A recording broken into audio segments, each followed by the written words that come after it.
In this video, I want to talk to you if you're just getting started with paint correction or polishing and you want to work on your personal vehicle or on a customer's vehicle, and you know there's swirls and scratches in the paint. And I want to talk to you today in this video that you don't have to polish every single vehicle to perfection.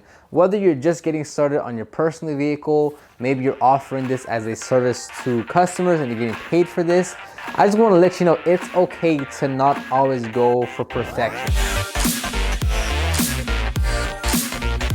So I know there's a lot of videos and detailers on YouTube, on Instagram that you see that are wet sanding vehicles. Either it's like deep scratches or they're wet sanding the entire vehicle. They're doing heavy correction and polishing to get it just about perfect. Let's say 90-95% of swirls and scratches are removed from the paint, and you're thinking and you're watching these videos or watching them on Instagram or on Facebook and you're like, wow, that's very impressive, that's so cool. They're working on maybe high-end vehicles or they're you know, the ticket price of that service is pretty high, and that's really awesome, and that's what I want to do, and I'm passionate about this, and I eventually want to have my own shop and work on high-end vehicles.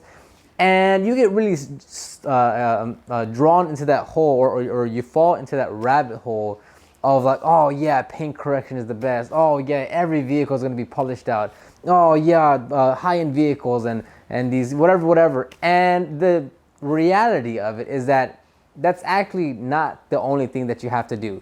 And I'm making this video to those that are confused of like, hey, I just want to get into polishing or paint correction. Maybe it's on my personal vehicle, or maybe it is for a business, and you don't have to go for 100% or 90% perfection. I mean, those videos are cool, it's awesome, but the reality is most customers don't really even care for paint correction.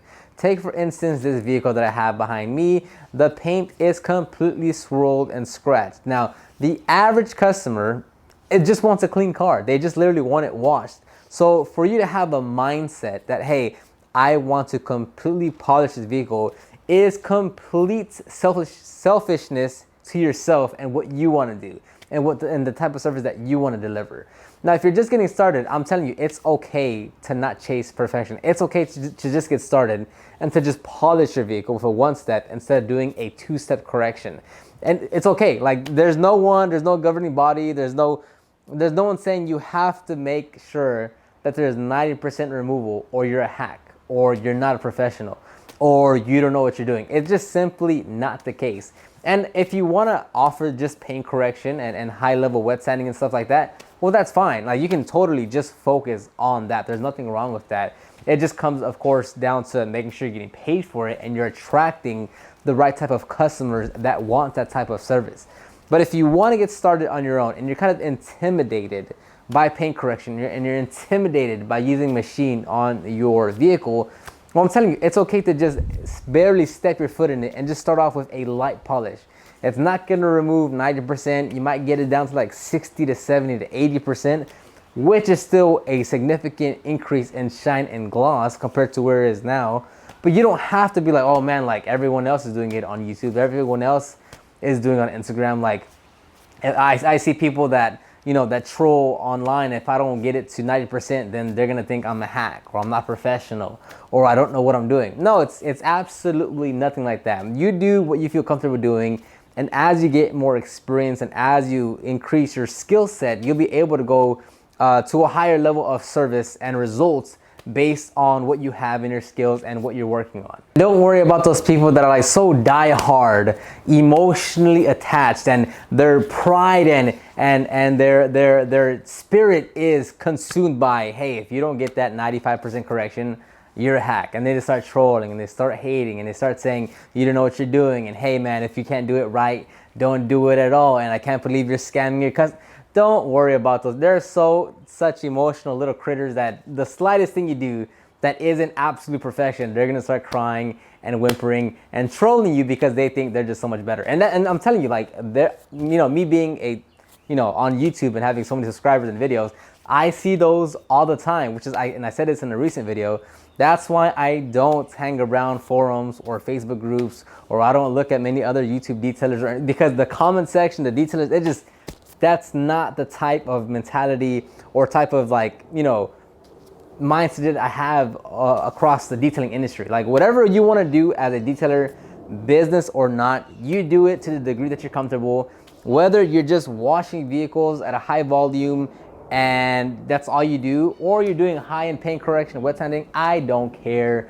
You can do what you want. It's your life, it's your business. You get the customers that you want and charge what you want and do what you do, because that's totally up to you. And there's no right or wrong way, it's just the way you do things. If you want to use Meguiar's, if you want to use Malco, if you want to use Shine Supply, if you want to use Chemical Guys, if you want to use Meguiar's, if you want to use Adams, if you want to use Jay Leno, if you want to use whatever you want to use to achieve whatever results you want to achieve, that's fine. Don't let any other pressure or people or things that you see kind of influence you right now. Like if you, again, things will come with progress, right? Like you get better, you get more skills, you get more tools, you get more products, you'll be able to achieve a better result. Just, you know, by default, if you're getting better, you're getting better things, you're gonna deliver better results. But so yeah, just don't be intimidated by paint correction or polishing or really anything in detailing.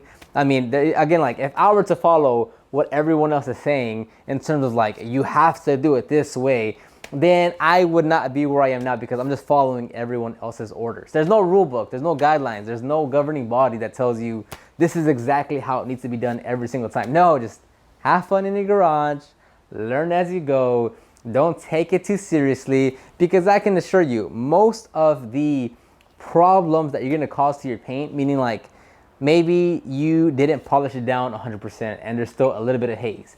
Maybe you did add a little bit of swirls or scratches or haze while you were cleaning. Maybe you did add a few scratches when you were washing the rinseless wash method. You know what? Those are all fixable. It takes a little bit of polishing just to fix it. There's no permanent damage. Now again, if you're throwing logic, common sense, and intuition out the window, and you're just gonna start polishing your paint with no pad on it, and you're gonna put the backing plate, okay, there's not much anyone can do at that point. That's just negligence on your part. But short of that, just have fun. You'll get better. You're not gonna burn your vehicle. You're not gonna set it on fire. You're not gonna let it stop rolling just because you put too much pressure when you're polishing. Hopefully this video helped to whatever degree it did to those that are thinking about getting into detailing as a business, polishing, what have you. Let me know your 2 cents on this, whether you agree, disagree, whether you whatever. Let me know in the comment section down below. Make sure to follow me on Instagram. Check for any of those business guides down in the description box, and I'll see you on the next one.